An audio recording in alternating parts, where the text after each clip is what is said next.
Hey guys, how's it going? I'm UnrealHero and I recently built a Razer Chroma compatible PC and I'm going to show you guys everything that I learned in the process. So let's get into it. So I'm going to be breaking down each part that I bought specifically for this PC build and how it's compatible with Razer Synapse and what type of RGB capabilities each part has.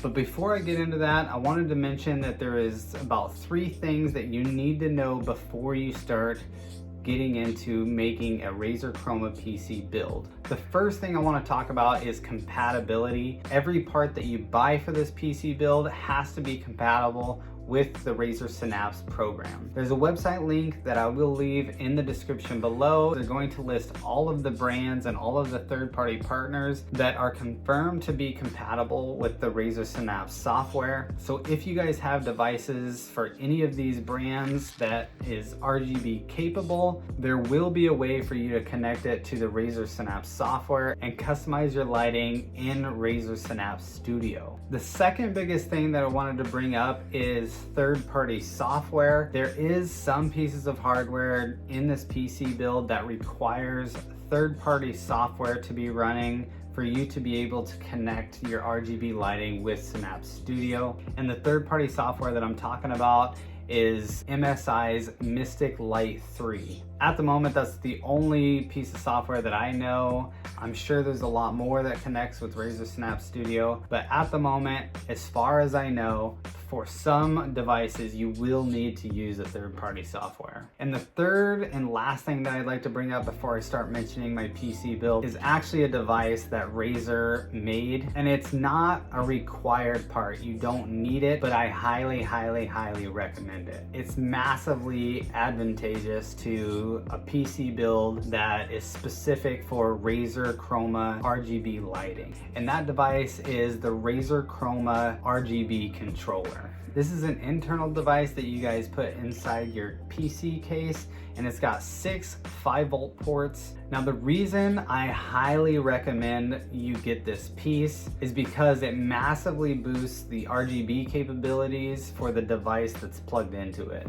For example, for most devices inside the PC case that are not plugged into the Razer Chroma controller, they're only going to be a single zone customization, which means that the whole entire device can only be one color at one time. That means if you apply like a rainbow wave effect to your fans, it'll look more like a really fast spectrum cycling effect because all of the LED lights on your fans could only be one color all at one time. Now, if you do have this device and your fans are plugged into the 5-volt plug on the controller, then you do have that capability in the Razer Synapse Studio to adjust multiple LEDs on that device. So you can actually get a really cool rainbow colored wave effect going with one device. Also, what's really cool about the Razer Chroma controller is you don't need third-party software to be able to control the lighting. So I highly recommend if you're making a Razer Chroma compatible PC build,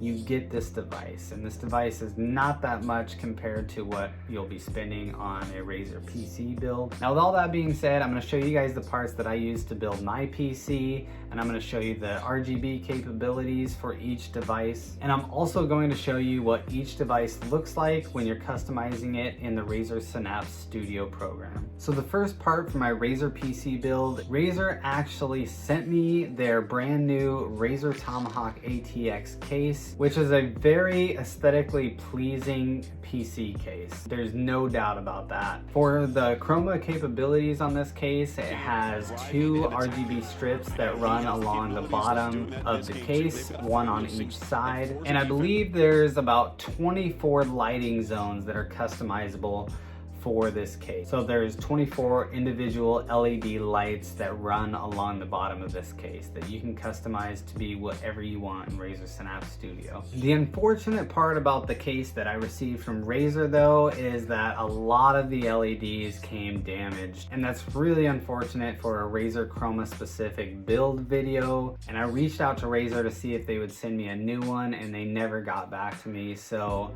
I had to just proceed with this video with the case that they sent. The case I received actually had like 2/3 of the LED lights on this side of the case show up and they're only red. It will not change from red. So they're all damaged LEDs. On the opposite side of the case, actually half of the LEDs don't even light.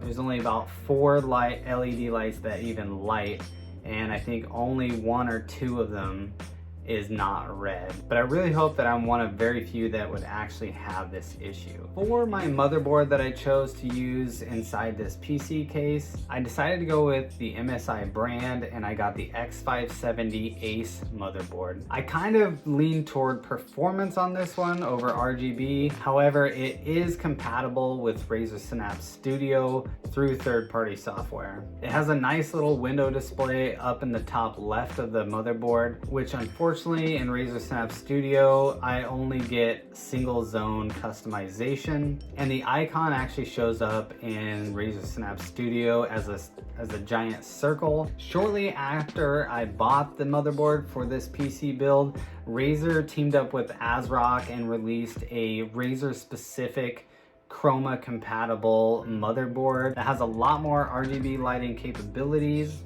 I do not have that motherboard, so I can't really show you guys what that looks like. However, there is a more compatible motherboard if you guys are interested in going down that route. The processor obviously is not RGB compatible, but I am using AMD's newest Ryzen 5900X in this system. Moving on to my RAM sticks, I went with G.Skill on this one. It is a third-party partner on Razer's product list, and I decided to go with G.Skill's Trident Z Neo RAM sticks. They're geared specifically for AMD processors, and they have a ton of RGB capabilities on the RAM sticks themselves. However, for the RGB capabilities on these RAM sticks, like what you see in the background here, you're not able to get more than single zone lighting. So what you actually see in the rainbow colored back here, you can't get that with Razer Synapse Studio. In Razer Synapse Studio with these RAM sticks, you can only do single zone lighting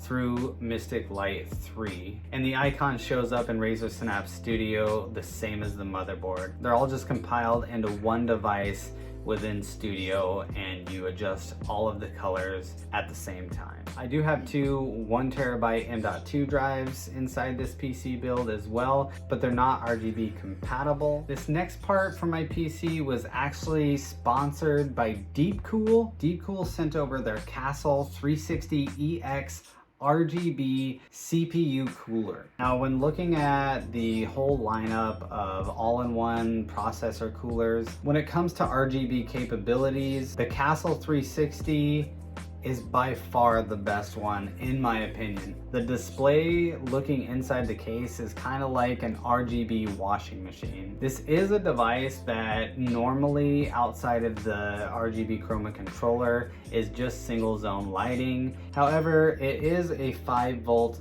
plug for the RGB lighting capabilities, and when plugged into the Chroma controller, it has so much potential. Now within Synapse Studio, all of your devices that are plugged into the Chroma controller, you can set the amount of LED lights that you want to be able to customize with each device. And you can also set them up to be displayed as a fan, or you can set them up to be displayed as an LED strip. So a lot of really fun potential with Deepcool's all-in-one coolers. The graphics card that I'm using to power this beastly machine is MSI's Gaming X Trio RTX 3090. This graphics card is going to be the absolute top of the line card that you can possibly get while sticking to the compatibility parts list. Now MSI has a couple different variations of the 3090. I went with the Gaming X Trio specifically because it offers the most RGB lighting out of all the other MSI models. Now there's basically only two front runners as far as graphics cards go that meet Razer's compatibility list, which is going to be MSI and Zotac. AMD is also on that list, in which they do make the Radeon cards. However, there's really not a whole lot of available RGB options in the Radeon lineup. But the Gaming X Trio has a little bit of RGB on the fan side of the card itself, and it also has a fairly large RGB light strip right on the top of the card, as you can see right back here. So this card does provide some RGB value for both vertical and standard mounted graphics cards. The next device I use to build this PC is my case fans. The case fans that I used for this PC build was sponsored by Silverstone. They sent me 3 of their 120mm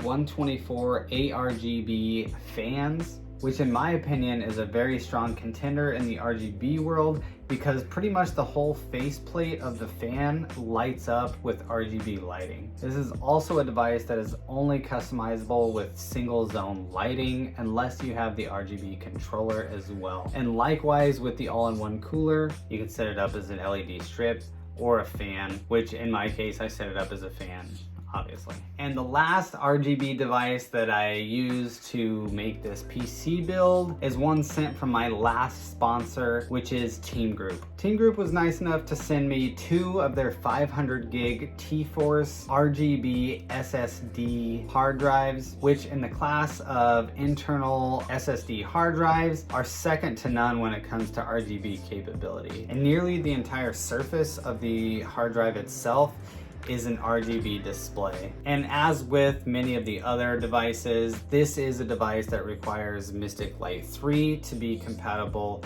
with Razer Synapse Studio.